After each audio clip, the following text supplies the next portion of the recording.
Hola, ¿qué tal? Yo soy Eric Estrada, les doy la bienvenida a un episodio muy peculiar en el que vamos a hablar de una película que se llama El Elegido, con Antonio Chavarría, su director, y con Alfonso Herrera, el protagonista de la película. Pero antes de eso, quiero hacerles una pregunta. ¿Qué saben acerca de lo que compran o lo que llevan puesto? Saber quién lo hizo, en dónde fue hecho o qué lo llevó a elaborarlo, son cosas que nadie hoy en día se detiene a preguntar. Y deberíamos hacerlo. Los productores especiales tienen siempre una historia interesante. Los invitamos a todos ustedes a visitar nuestra tienda, un reflejo de nuestros programas. Vayan directo a la pestaña de tienda en nuestro sitio puentes.me, visiten, échenle un ojo, no se van a arrepentir. ¿Qué saben acerca de lo que compran o de lo que llevan puesto? Ahora sí, vamos a la entrevista con Antonio y con Alfonso. Cine Garage. Aquí cabe todo el cine. Con Eric Estrada.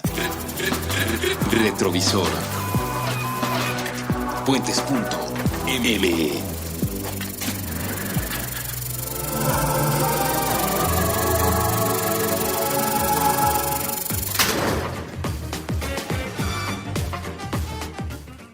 Hola, ¿qué tal? Yo soy Eric Estrada, les doy la bienvenida a un episodio más de Cine Garage en Puentes.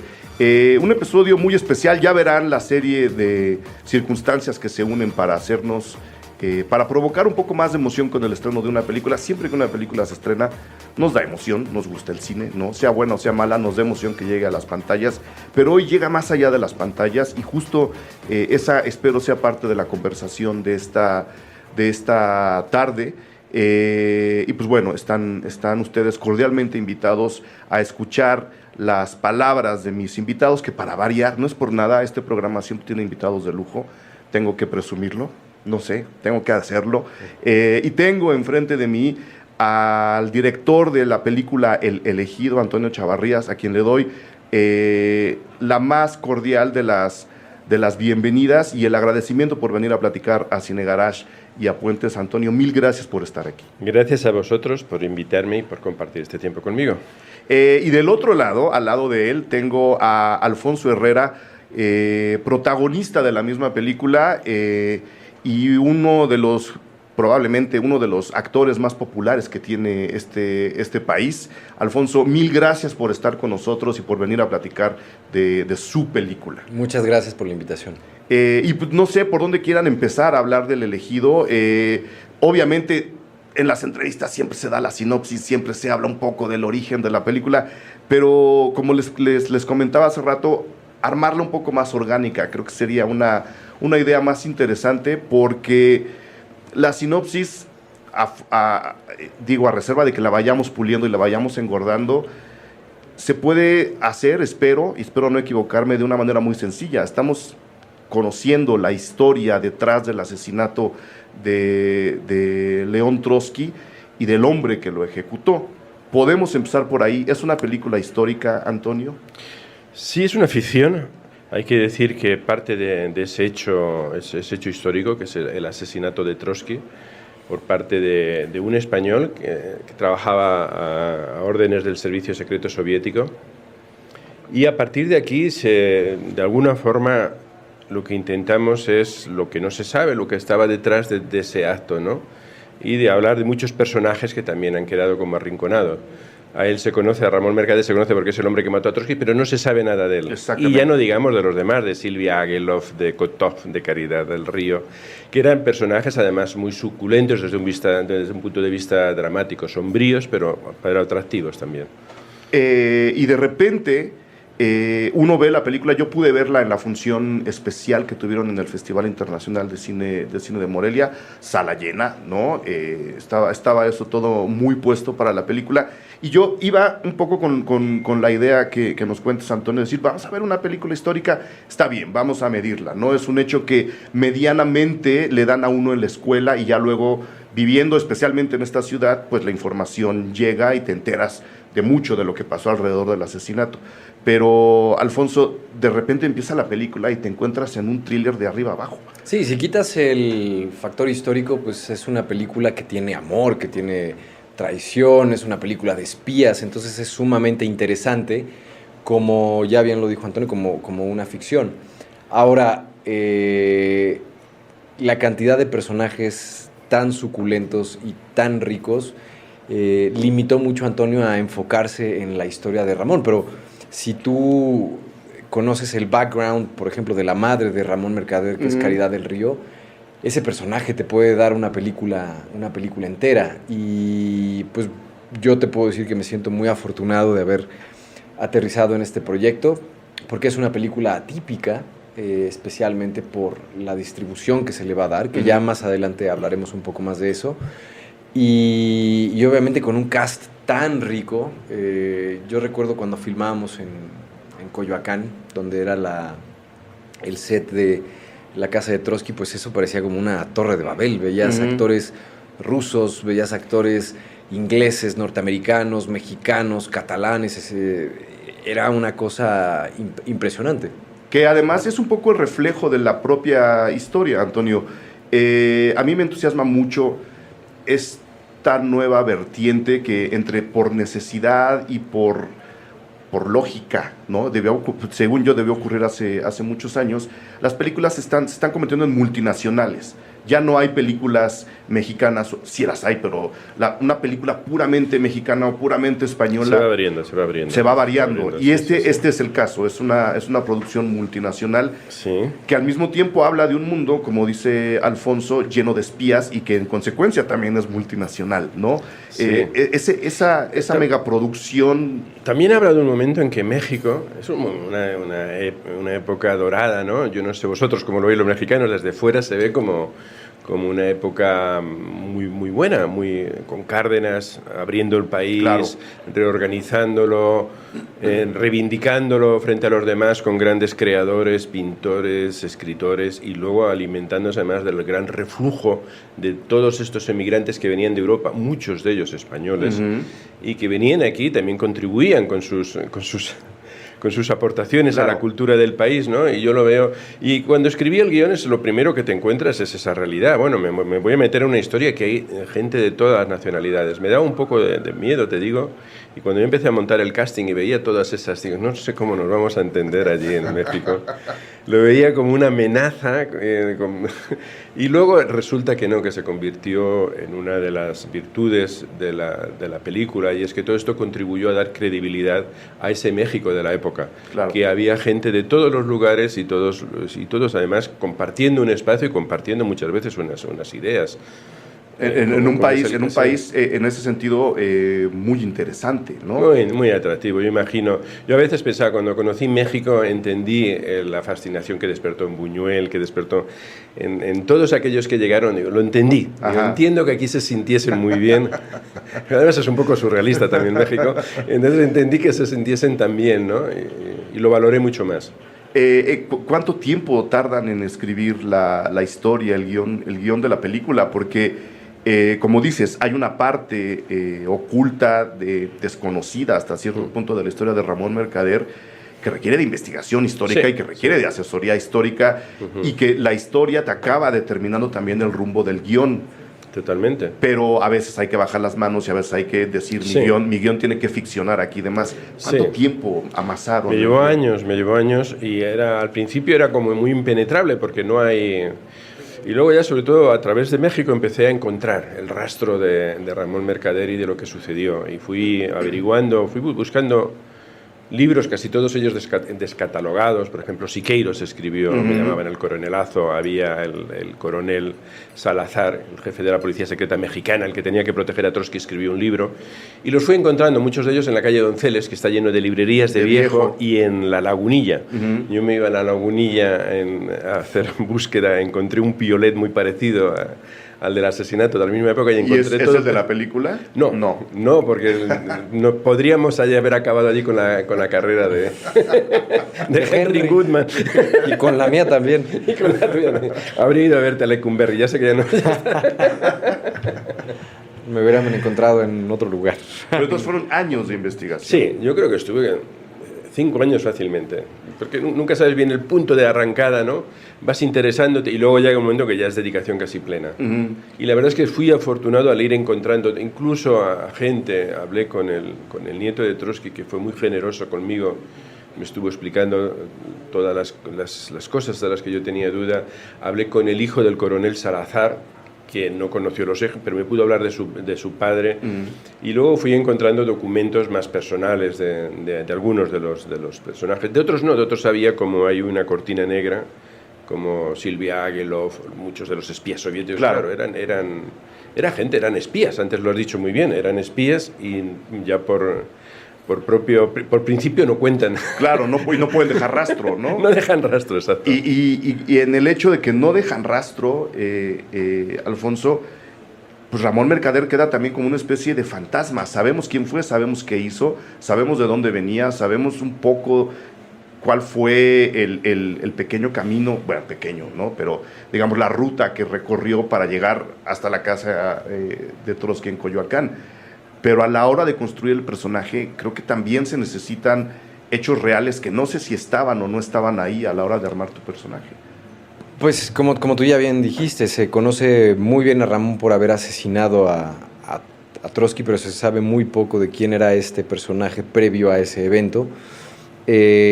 Antonio tenía una cantidad de información brutal, así que no hubo necesidad de ir y buscar por diferentes lados, y esto nos ayudó mucho, no solamente a mí, sino prácticamente a todos los actores que interpretaron un papel y un personaje en esta historia. Por más pequeño que haya sido su aparición, fue minuciosamente escogido por Antonio para estar en un momento determinado de la película, y cada personaje tenía una importancia, y cada personaje estaba muy muy bien documentado y tenía una solidez en el guión.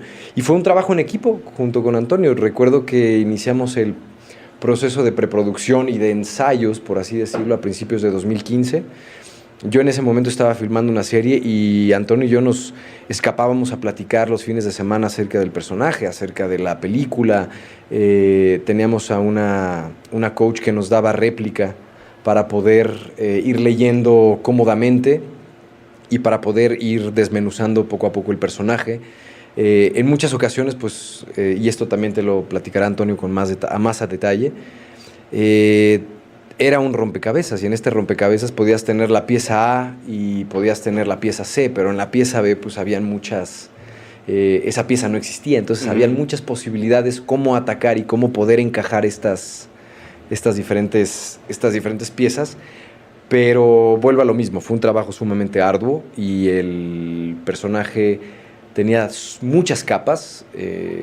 Estaba Ramón Mercader, estaba Jack Monar, era una persona que era políglota, hablaba inglés, francés, y eso era una parte importante también del personaje que había que atacar.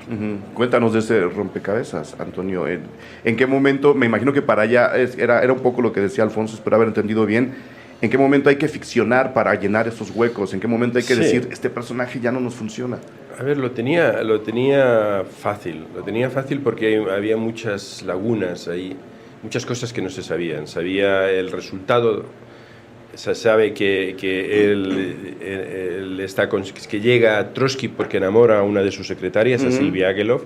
Se sabe que la conoce en París, pero no se sabe nada más. Entonces ahí entra el guionista y dice, qué bien. Y Antonio sonríe. Ahí entra qué bien, porque nadie me va a decir que no digo la verdad, porque nadie sabe lo que allí pasó, ¿no? Y entonces lo puedes reacomodar. Lo que sí que intentaba era ser honesto con la historia y coherente. Y que esa fabulación estuviese acorde con lo que yo pensaba que había sucedido, ¿no? Pero claro, te daba esa ventaja, ¿no? Que realmente podías edificar esa ficción. Y luego otra gran virtud, que se convirtió a veces en una complicación, es la riqueza de los personajes. Eran personajes muy vivos, muy llenos de vida, y muy variados, cada uno traía su historia. Trotsky es ruso, vive con su mujer, con su nieto, está rodeado de sindicalistas trotskistas norteamericanos, del sindicato de camioneros de transportes, gente también con unas historias detrás, están los policías mexicanos que le están dando. Si te fijas, cada uno son mundos, están los soviéticos, Kotov, que viene a organizar el atentado, está el entorno familiar tan próximo de Mercader, que era su madre, que es como su mentora en el atentado. Es un personajazo, dices. Sí. ¿Cómo puedes, te preguntas cuando estás leyendo aquello, cuando vas investigando, dices, ¿cómo puedes llegar a tu hijo a un lugar que lo más seguro es que no salga vivo? Ya no, sin entrar en el dilema moral de matar a alguien, ¿no? Sí, sí. Es que incluso él es difícil que salga de allí vivo con toda aquella gente, ¿no? Entonces, claro, eso era una virtud y al mismo tiempo luego se convirtió en una complicación, porque dices, ¿qué saco de aquí? Me parecía todo tan sugerente, ¿qué saco? Y al final me quedé con Ramón Mercader. Y no sé si te diste cuenta o se dieron cuenta de la complicación, va más allá. Porque hablando de este tipo de películas, hablando de películas históricas, aunque estén contadas como un thriller, pues es como contar, y mira, viene a cuento un poco, estamos grabando en Semana Santa, pues es como contar la pasión de Cristo. Todo el mundo sabe en qué va a acabar. Sí, y sin embargo... El trayecto es lo importante. Exactamente, y eso yo creo que es una gran cualidad de la película. Sí. O sea, meter el thriller de esa forma y trabajar el personaje de esa forma, ir y venir en el tiempo. De esto estoy muy satisfecho, que todo el mundo que ve la película me dice que está atrapado hasta el final. Todo el mundo sabe cómo va a acabar. Todo el mundo sabe en qué va a acabar, Sí, ¿no? pero eso está bien, porque era una de las dudas que tienes, claro, objetivamente. Dices, estás contando una historia que se sabe cómo acaba y es una historia que está contada en clave de personajes, pero también de thriller, porque de hecho es un thriller. Y eso me da mucha satisfacción, decir, bueno, pues se consiguió, la gente está atrapada hasta el final. El personaje de la madre, que ahora que lo mencionamos me parece fascinante por dos razones. Primero, porque le da pie a tu propio personaje. Alfonso va un poco, pues sí, orillándolo a este final que ya todo el mundo conocemos. Creo que mucho del personaje que tú armas viene incluso de las frases de su propia madre, y al mismo tiempo, como decía Antonio, cuando no está, te vas dando cuenta un poco cómo Ramón Mercader va haciéndola a ella evidente con el compromiso que tiene él hacia su propia causa, que es defender esa parte del pensamiento soviético y en consecuencia asesinar a Trotsky. Cuéntanos un poco de tu trabajo con ella. Bueno, hablar de Caridad del Río es hablar de Elvira Mínguez, que es una tremenda actriz española. Yo le comentaba a Antonio que era como un Homer, era una actriz todoterreno. Yo recuerdo las indicaciones que le daba Antonio, que de repente o sea, le pedía 4 tonos diferentes y luego sacaba un quinto, un sexto, un séptimo. Yo decía, era realmente un placer verla trabajar, y hacer equipo con ella fue algo maravilloso. Y obviamente las ideas que Caridad del Río le va inculcando a Ramón son desde la cuna, y eso se va metiendo en Ramón y se va convirtiendo parte de Ramón. Sin embargo, cuando llega a México y empieza a conocer este séquito de Trotsky y empieza a compartir con Silvia, esta es mi perspectiva, pues algo lo hace dudar, y en algún momento eso se tiene que ver en la película, y es algo sumamente importante, la duda que en algún momento pudo tener Ramón y pensar y estar en estos dos caminos, si era lo correcto, si no era correcto, y eso era algo esencial en esta historia, ¿no? Y al mismo tiempo se marca también una relación sentimental muy fría, muy congelada, muy metida en el compromiso de estamos trabajando para el gobierno soviético, mi hijo me tiene que llamar camarada, pero a final de cuentas es mi hijo, ¿no? Sí. Yo no sé qué pasa por la cabeza. Es un personaje bien intrigante. Yo creo que son los resultados del dogmatismo, ¿no? Cuando te metes en una idea dogmática y que estás dispuesto a sacrificar cualquier cosa. Ahora lo estamos viendo con Al-Qaeda y con esto, son ideas que estás dispuesto a volar por los aires por una idea, por un sentimiento de trascender tu vida. Si no se entiende. A mí hay cosas que leías y no las acababas de entender. Y solamente se entienden desde esta fe ciega, de este dogmatismo, ¿no? Sí, raya hasta en lo religioso, ¿no? Sí, es que yo creo que hay un componente que los une a todos estos. Cuando llegas al dogmatismo hay algo, no dudar, no puedes dudar, o sea, y esto se dice en la película, o sea, si dudas ya has perdido, te has pasado al otro lado, ¿no? Y esto está también en el catolicismo, están muchas religiones, imagino que no en todas, no, pero las más próximas están en el Islam, están en el cristianismo, están en el judaísmo, y están en algunas ideologías cuando se llevan. En aquel momento había además varias ideologías que compartían esos dogmatismos. Estaba el nazismo, que también era lo que se llegó a hacer en base a una idea, ¿no? Estaban los fascismos, estaban los anarquistas, había una serie de componentes ideológicos dogmáticos que llevaban a cometer actos que eran difíciles de entender sin ese componente. Y creo que la película de alguna forma también toca ese tema, porque como decías, a la hora de estar hablando de Ramón Mercader en México, en Coyoacán, su labor para infiltrarse a la casa de León Trotsky, pues bueno, hay muchos componentes, la propia familia, los policías, pero también estaba el propio Partido Comunista Mexicano. Totalmente. Que la izquierda mexicana estaba también totalmente fragmentada. Habían dos bandos bastante claros. La oficial era stalinista, sí. O sea, apoyaban, además había grandes campañas en contra de Trotsky, había manifestaciones en contra de Trotsky, se pedía la expulsión, porque es un traidor, es un infiltrado. Que acaba de alguna forma pues siendo un poco un llamado de atención. A ver, me voy a explicar. Yo de alguna forma veo al pensamiento que impulsó a la Revolución Rusa como un pensamiento que llamaba a la libertad, muy en el origen. Totalmente. Muy en el origen, ¿no? Y por eso mucha gente fue atrás de él. Y por eso el triunfo de la Revolución. Sí, Luego vienen los dogmatismos que, como dice Alfonso, acaban dividiendo a la gente que ya estaba unida. Totalmente. Y la película acaba hablando de eso. Y te voy a decir desde dónde leo yo esa perspectiva.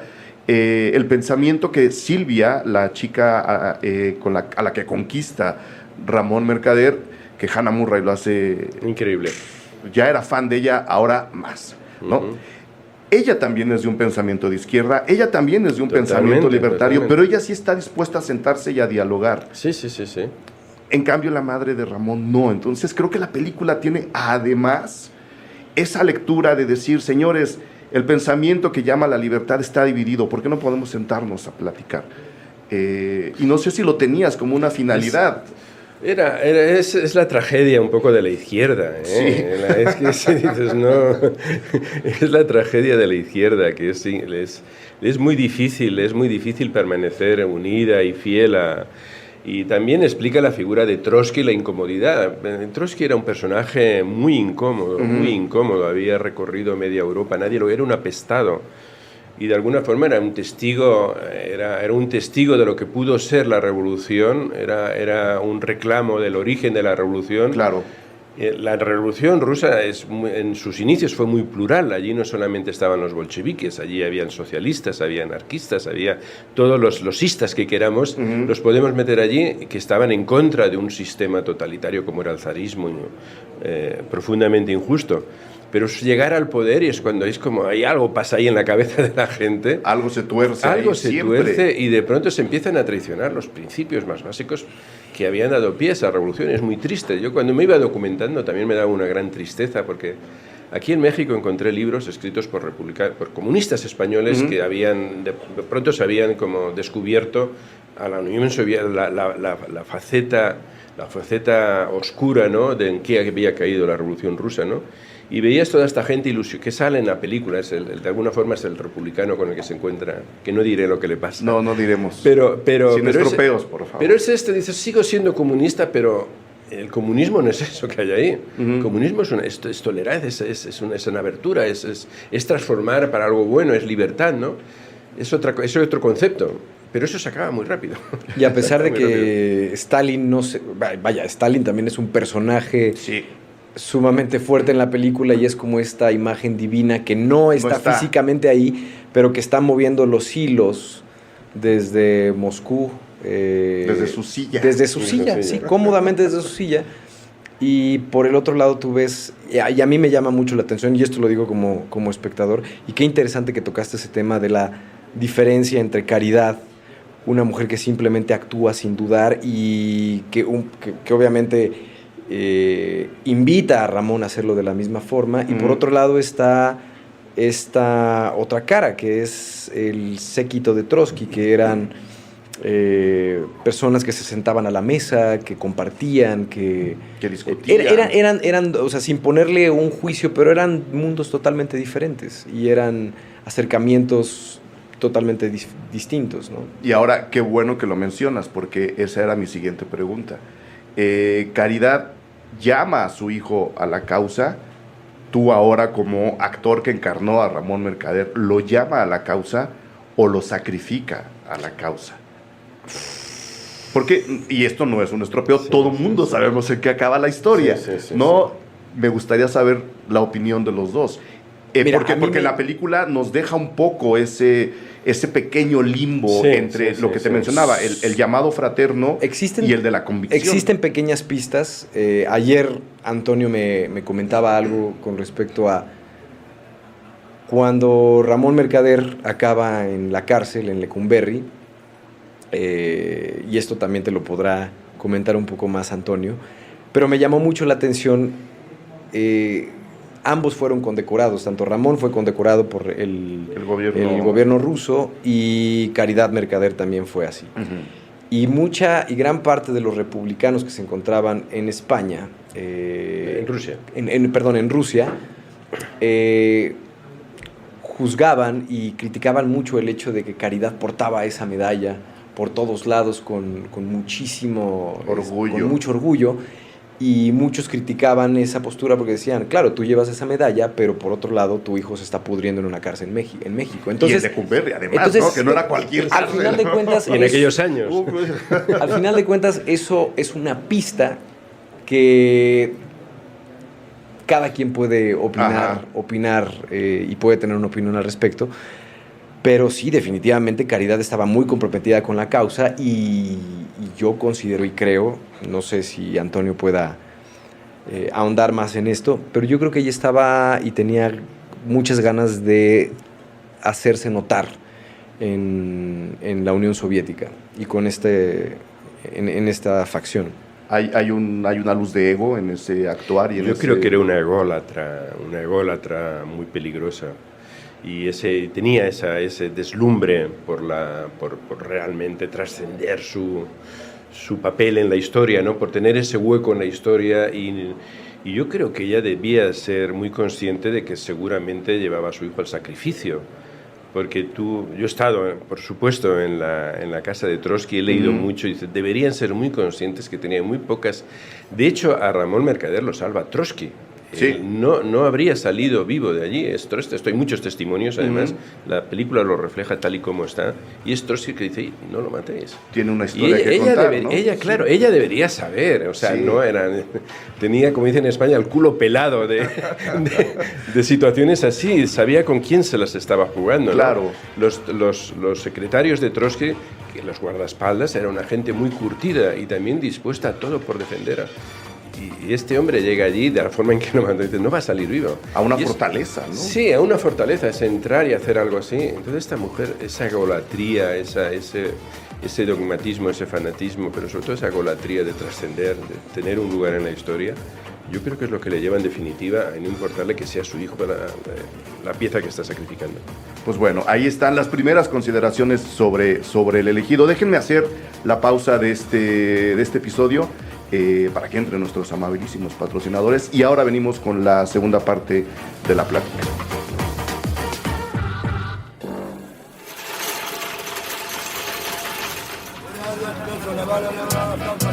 Cuidad de México. Solo se cuida lo que se quiere y solo se quiere lo que se conoce. México. Con Jorge Pedro Uribe Llamas en puentes.me.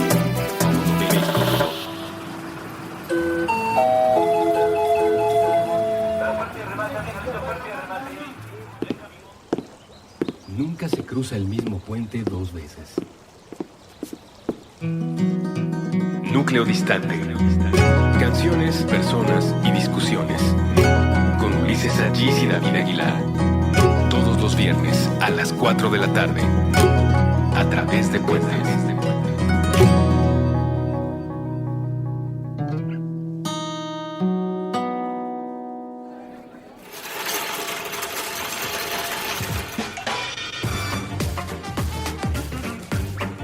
Muy bien, ahora sí, estamos de regreso. Alfonso, habiendo dejado claro que la relación entre Ramón y Silvia está así en un terreno donde nadie puede saber lo que ocurrió con detalle, donde se ficcionó la película de una manera muy sabrosa, ahora iremos a la plática sobre filmar en la Ciudad de México. en los años, ¿sabes? 30, 40. Ahora quiero que me cuenten de eso. Esta parte de más ficción que tiene el thriller, yo lo voy a llamar un thriller hasta que me canse el elegido, me gusta verla como un thriller. ¿Cómo te lleva a trabajar con Hannah Murray? ¿Cuál fue el balance que acabaron encontrando entre tú y ella? Mira, es una actriz sumamente generosa, amante 100% de los escamoles. Eso es muy bueno saberlo. Amó la gastronomía mexicana. Eso es muy bueno saberlo. Tuvimos la oportunidad de llevar a Elvira, de llevar a Hannah, inclusive a Roger, que interpreta al camarada, al compinche, al capitán Vidal en las trincheras junto con Ramón. Tuvimos la oportunidad de llevarlos a Teotihuacán. Entonces se generó una camaradería muy, muy especial y muy linda. Creo que hasta la fecha Elvira y Hannah siguen en contacto. Disfrutaron, y yo lo que me quedo mucho es como experiencia personal, Hannah disfrutando estos escamoles y le encantaban los tacos y le entró a todo y por su orden. Y bueno, ya en la parte profesional es sumamente generosa, es sumamente comprometida. Recuerdo que si teníamos que filmar algo en 2 semanas, no sé, las escenas del Hotel Montejo, ella y yo nos juntábamos 2 semanas antes de la filmación de esa escena en específico para platicarla, para ensayarla.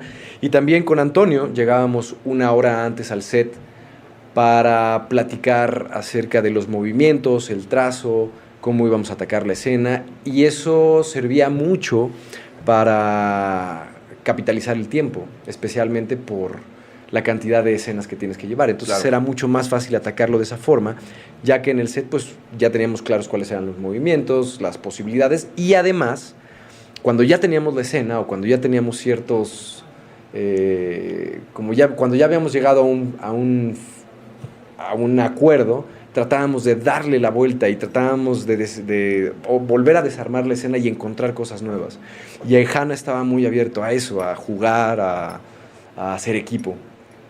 Y con respecto a la relación Silvia-Ramón, este es mi punto de vista. Yo creo y considero que la duda en Ramón ha de haber sido muy fuerte. Al final de cuentas fue la única persona que estuvo ahí por él, que realmente se preocupó por él, que le demostró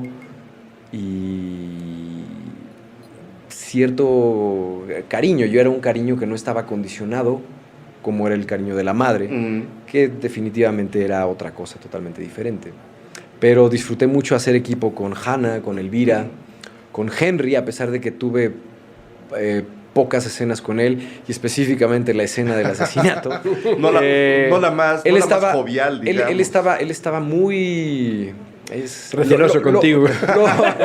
Lo vivió muy, siempre muy... se sentaba del otro lado de la mesa por cualquier cosa, ¿no? Lo vivió pasabas por detrás de él. Sí, volteaba. Lo vivió en carne propia, y tal lo vivió en carne propia en Trotsky muerde a Ramón en la mano izquierda. Y Henry es un actor del método. Entonces, sí, lo disfrutamos mucho y fue un placer actuar con este gran equipo. Que además, qué bueno que lo mencionas. El hecho de que hayan convivido en esas circunstancias, ¿no? Conocer Teotihuacán, comer lo que se come aquí todos los días, ¿no? Comer lo que está al alcance. Creo que acaba ayudando también a los personajes que cada uno de ellos interpretó. Lo decía Antonio, ¿no? La gente llega y encuentra cierta fascinación en México. Y además... Y parte de esa fascinación es esa cotidianidad. No sé, a mí me parece increíble que haya Antonio decidido y haya decidido irse por el camino del trayecto natural de los personajes, que es... estos españoles que estaban en este país, y el trayecto de la película es exactamente el mismo trayecto de los personajes. En muchas ocasiones los productores y los directores podrían llevar estas escenas a un foro y reducir costos, y Antonio decidió hacerlo tal cual en los lugares específicos donde ocurrió cada acción. Entonces filmamos en Coyoacán, filmamos en Xochimilco, filmamos en el centro de la Ciudad de México, donde intuimos que fue donde Ramón generalmente se movía. Por cuestiones y por facilidades de producción, esto se pudo haber reacomodado, pero Antonio lo llevó de una forma muy pulcra y muy limpia, en beneficio del guión y en beneficio de la historia. Claro, hubo lágrimas ahí, Antonio. Yo es que creo... Necesito filmar ahí. Sí, yo es que creo cuando conoces México y lo relacionas con la historia, creo que México ciudad juega un papel específico en esta historia. Y creía importante, ¿no? Por ejemplo, yo quería presentar México y yo me encabezoné con el Zócalo, que era como decir, olvídate del Zócalo, no vas. Y lo rodamos al amanecer porque era la única forma de que aquello... De tener eso sin gente. Sin gente y hacerlo factible, ¿no? Y yo creía que en esta historia de Trotsky, de su entorno, México, Ciudad de México, de aquella época, era un personaje más. Igual que también cuando hicimos el casting buscaba también, me puse mucho empeño en que fuese gente muy característica, que no fuese esto que coger una agenda de casting, vengan cualquiera, ¿no? También se hicieron pruebas porque el paisaje humano a veces es tan importante como los muebles que sean de época. Hay caras de época. Sí. Hay caras de época. La propia Hanna se transforma. Digo, sí, Alfonso, la verdad, me costó trabajo familiarizarme contigo las primeras veces que estuviste en la pantalla. Sí, se hizo un gran esfuerzo, porque yo creo que sí, que era un personaje más. Y ahí, por suerte, aquí estaba Mónica Lozano a mi lado, Eamon O'Farrell llevando la producción y pusieron todo de su parte para que todas estas cosas que no eran caprichos se pudiesen hacer. ¿Cuánto tiempo duró el rodaje? Aquí rodamos 6 semanas, 2 semanas en Barcelona y luego unos días sueltos para la parte de la nieve y todo esto, fuera ya de plan de rodaje. Lo rodamos antes de empezar la película. ¿Y qué tan difícil, complicado, habiéndonos dicho lo que nos dijo Alfonso, fue esa recreación de época a nivel ciudad? Sé que hay que quitar a la gente, sé que hay que quitar quizá anuncios, cables, los coches, pero todo lo demás ya está ahí. Sí. Todo lo demás no es poca cosa. O sea, no quiero que suene que fue fácil. No fue fácil, pero sí que lo facilitó. Por ejemplo, Coyoacán, una de las cosas que la gente no piensas es lo que más delata la época es el asfalto. Sí. Incluso estuvimos investigando y el asfalto no había asfalto. No había creo que ni empedrado en Coyoacán en esos años. Entonces, el encontrar hay fotografías de la calle donde vivía Trotsky y aquello eran como descampados al lado, era no sé aquí cómo le llaman, el suelo de tierra. Sí, hay una fotografía y hay un rebaño de cabras y ovejas que pasan al lado, estaba el río Churubusco, se veía. Era un río. Ahora ya no es un río. Era un río. Esto es imposible de recuperar, ¿no? Pero sí que encontramos calles que nos llevaban a la época y había este empedrado, había estas paredes que todavía mantenían una cierta textura y luego un retoque, lo que sí que hubo es finalmente el retoque digital. Entonces quitamos cables, quitamos postes de la luz, todas estas cosas se pudo hacer, pero ya la base la tenías. Pero entonces, ahora la siguiente pregunta es ¿cuánto duró la postproducción? Porque, de nuevo, hay que quitar incluso árboles. Fue muy larga, sí, ¿no? Sí. A ver, fue más larga de lo que pensábamos, porque primero teníamos mucho material, el montaje ya le dimos muchas vueltas, y luego efectos digitales. Lo volvimos locos porque tenía no solamente aquí, sino que luego recreamos Rusia en Barcelona, recreamos Brooklyn, recreamos París y no se nota. A mí me da el pego, yo ya me he olvidado que no tuvieron que ir a Brooklyn. No, sí, ya me he olvidado, ¿no? Y hubo un trabajo muy minucioso, plano a plano. Cuando había exteriores era plano a plano, y primero limpiar cosas y a veces añadir también algo. Porque dices, bueno, estaría bien, si has quitado esto, que por el cielos, por ejemplo, sí. Añadió cielos, que no era por época. Dices, es que vamos a dar un poco de textura a este cielo y las figuras van a recortar mejor, va a tener más profundidad, le va a dar más... Y hubo un trabajo al final mucho más grande de lo que a priori habíamos previsto. Y ahí yo quiero agradecer no haber caído en una tentación que mucha gente luego no puede evitar. A la hora de retratar México, la película comienza en el México del 37, ¿no? Y uno piensa inmediatamente en Eisenstein. Sí. Y uno, después de pensar en Einstein, piensa en Gabriel Figueroa. Y sin embargo, la película resiste la tentación de hacerse al estilo Gabriel Figueroa y muestra México. ¿no? Con una fotografía, la verdad, alucinante. Más allá de que están las texturas y están los aires y están los cielos, a mí la cámara de la película me cautivó. Hay que mencionar aquí a Guillermo Granillo, que es un director de fotografía mexicano con el que trabajo desde que lo conocí. Todas mis películas las hace él, aunque las rueda en España. Y además trabaja en unas condiciones con muy poca luz, porque una de las cosas que llegamos al acuerdo es decir, nos vamos a acercar a la época por la luz que tenía la época, y la luz que tenía la época era muy escasa, era muy poca. Incluso las ventanas había cortinas, había como 3 capas de cortinas, y consintió Guillermo, porque eso se lo hace mucho más difícil, porque lo que le hace fácil a un director de fotografía es iluminarlo todo mucho, entonces maneja todo, ¿no?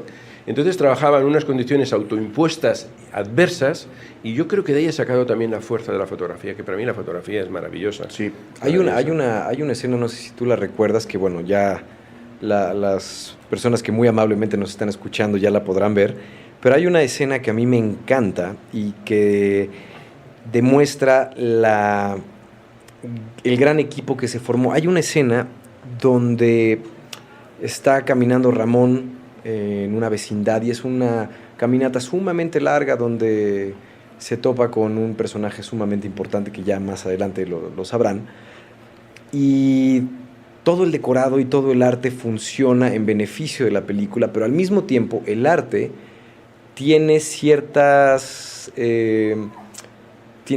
luz que de alguna forma también ayuda a la misma fotografía. Pero no es que hayamos utilizado mucha luz, y no veías tantos fierros y tantos 5000, al contrario, era prácticamente un set muy bien decorado, pero la misma decoración ya tenía una iluminación per se, y eso quiere decir que los dos departamentos estaban en constante comunicación, y no es como el arte trabaja solamente con dirección de arte y fotografía trabaja con fotografía, no, todos, inclusive los mismos vestuarios. Es que los elementos de arte se convertían en las fuentes de luz reales.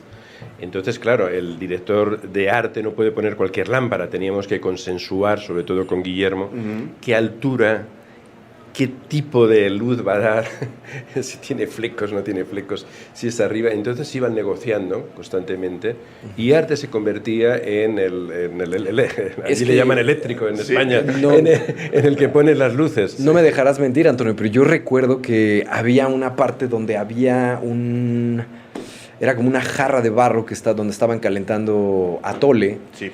Y esa luz estaba, y esa llamarada, esa fuente de luz estaba posicionada ahí estratégicamente. Entonces me decía, no, pégate un poco más a esa llamarada. Y yo decía, pero ¿por qué quieren que me pegue a esta llamarada? Y yo no quiero atole. Y de repente lo veías en pantalla, y era muy interesante la textura y la sutileza con que esa luz de repente pegaba en el personaje. Y también creo que Antonio no me va a dejar mentir, pero la colorimetría y los colores del mismo vestuario estaban fríamente calculados para que cada vestuario embonara con la colorimetría del set. Por una razón también, porque se convertían también en fuentes de luz. Porque en rebotes, por así decirlo. Sí. Cuando a mí y a Guillermo nos gusta trabajar con poca luz, porque entonces todos los matices, si se acerca, por ejemplo, Hannah, que tenía la piel muy clara, a Ramón, el rebote de la luz, aunque sea de una lámpara, se le rebotaba. O sea, aquello empezaba a interactuar. Y entonces realmente lo llevábamos a extremos, y sucedía eso, que una camisa blanca se convertía en fuente de luz. Y era un diálogo constantemente venía temblando ya vestuario, cuando Guillermo, que venga vestuario. Mira lo que encontré en la lagunilla, no me sirve. Y era la razón, más allá de que fuese de época, era también el tipo de luz que iba a reflejar, ya no el color, que también, sí, sino el tipo de luz que podía reflejar, porque se convertían en reflectores de luz. Y hablando también sobre la fotografía, un poco más centrados en la cámara, la escena del asesinato. Me gusta los acentos que la cámara va dando. Porque es una cámara muy elegante. Exactamente. Y muy conservadora. Especialmente en esa, no sé si conservadora, pero académica sí.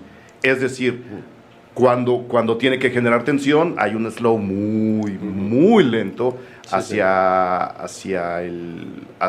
León Trotsky, ¿no? Porque los dos personajes no están dialogando. quien nos está planteando el diálogo entre ellos Es la dos, cámara, el diálogo de totalmente. tensiones es la cámara. ¿Dónde rodaron esa escena? ¿Fue en casa de León Eso- Trotsky? No, no, porque el eso- espacio es mucho más pequeño. Sí, en la casa de León Trotsky ya ni nos lo planteamos, primero porque ya es un espacio Sí, público. está sí, modificado. Está modificado y es muy pequeño. Entonces encontramos en el mismo Coyoacán, en Francisco Sosa, encontramos una casa que era de las mismas características, pero con unos espacios más grandes. Ujú. Es decir, sets casi no tienen. No solamente se hizo la parte donde entrenan a Ramón en Rusia, Ujú. La la cabaña. isba aquella, Ujú. esto es set. Porque esto sí que no lo encontramos. Sí, no, no hay de época, ¿no? No hay de época.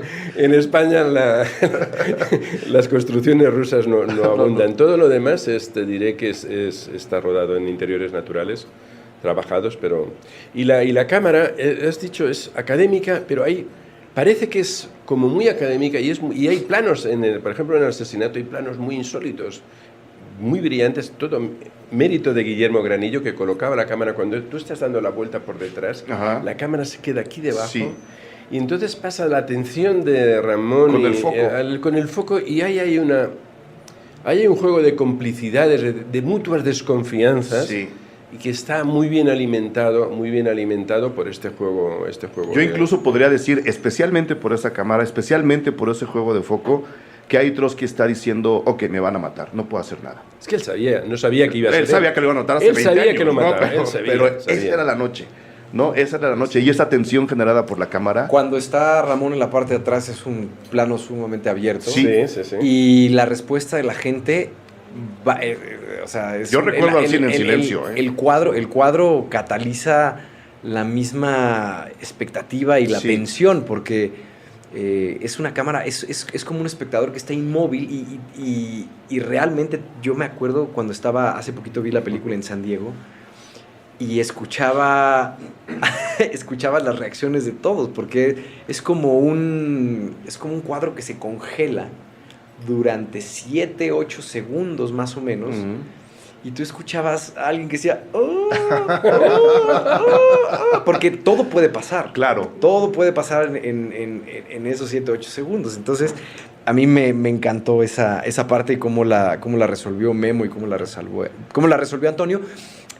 E inclusive en el mismo set fue una escena que se resolvió de una manera muy dinámica y porque ya tenían muy claro lo que tenían que hacer. Yo recuerdo que llegué al set, Antonio me dijo, este es el trayecto, inclusive es un poco como una calca de los primeros encuentros que tiene Ramón, pero iba cambiando cambiaba por detalles, ¿no? Por milímetros. Y bueno, la película estrena, ya después de todo lo que hablamos, yo espero, si a alguien no se le antoja ver esto es que no tiene alma, ¿no? Porque ya dimos muchos detalles, y porque además, creo que el interés histórico, de nuevo, viviendo en esta ciudad, sabiendo lo que pasó con Trotsky, con toda la gente que estaba alrededor de él, Frida y Diego incluidos, creo que la película tiene, además de todo lo que acabamos de platicar aquí, tiene un interés extra para cualquiera que esté pisando las calles de la Gran Tenochtitlán. Lo siento mucho, a mí sí me emociona. Estrena este fin de semana, el 13 de abril. 14 de abril. 14 de abril, de una forma igualmente emocionante. Entra a Netflix directo, pero también tendrá proyecciones en algunas salas. ¿Estoy en lo correcto? Es Así correcto. Denme algunos detalles, chicos. Se va a estrenar en Netflix el 14 de abril en 190 países, lo cual es algo totalmente novedoso para una película de coproducción México-española, ya sea como una producción independiente, como una producción española o mexicana. Ni en nuestros más salvajes sueños, cuando estábamos empezando a filmar esta película, ¿Se imaginaron eso? nos imaginamos que el alcance que podía llegar a tener esta película, lo cual nos hace y me hace sentir muy feliz. Y Antonio también. Ujú. Y también va a estar circulando en cines de arte, Ujú. como es el Cine Tonalá, Ujú. la Cineteca Nacional, Cinemanía, que está en Plaza Loreto. Ahí en el sur. Entonces, para todos Casa de aquellos- Arte de Cinépolis, ¿no? ¿O no sabemos? No lo sé. No, No creo lo que Pues sé. bueno, habrá No lo sé. yo lo checo y lo pongo en la bitácora Ujú. de este Pero episodio. para todas aquellas personas que aman el ritual de ir al cine, está también esta posibilidad. Sí, yo creo que es una emoción extra porque, y lo digo siempre, perdón que suene a necedad, por muy buena que sea la pantalla de su casa en donde estén viendo Netflix, jamás estarán rodeados de 120 personas a las cuales no conocen en una sala oscura como en el cine. Y eso también tiene un sabor extra. Y la energía de cada persona nutre la experiencia y especial. nutre Y me gustaría que alguien experimentara esta escena del asesinato en una sala de cine. O sea, comunicar esa energía entre los asistentes debe ser, yo lo vi en Morelia, pero si no han visto la película, les aseguro una muy, muy grata experiencia. Quiero felicitarlos profundamente por el esfuerzo, por el trabajo. Sé que las películas de época no son sencillas, lo cual no quiere decir que lo demás sí. El thriller tampoco es sencillo, ¿no? Escribir un thriller histórico, pues mucho menos. Actuar en él, pues mucho menos. Irse a la lagunilla a investigar tampoco es nada sencillo, te lo puedo decir yo. Entonces quiero de verdad felicitarlos por el esfuerzo en el elegido. Quiero aplaudir también que el título no sea obvio.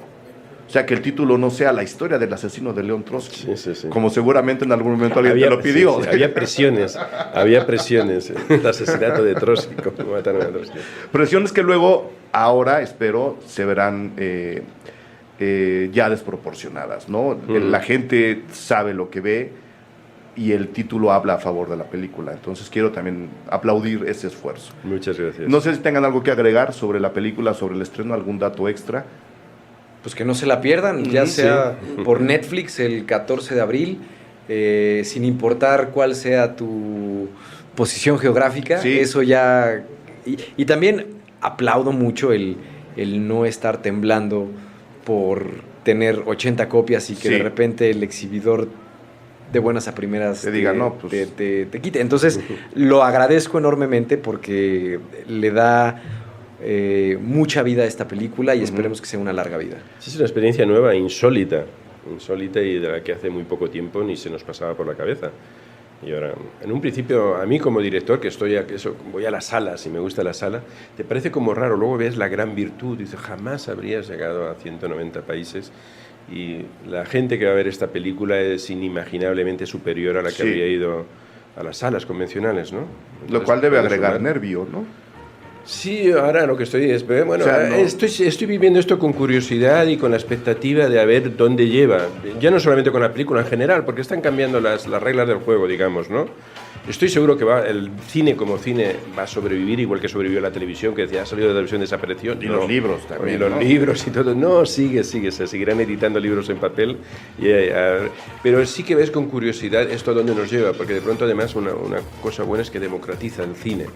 Ya no estás combates en más igualdad de condiciones con las mayores, ¿no? Exactamente, exactamente. Pues bueno, yo les puedo garantizar que hay muy buena parte de esta ciudad nos escuchan en México, nos escuchan en España, hemos recibido mensajes desde allá, nos escuchan en Argentina. Entonces, ojo chavos, ustedes pueden ver la película este mismo fin de semana. Mil gracias por venir, Antonio Chavarrías, director del Elegido. Alfonso Herrera, mil gracias por esta plática. De verdad, muchísima suerte con la película. Gracias. Gracias.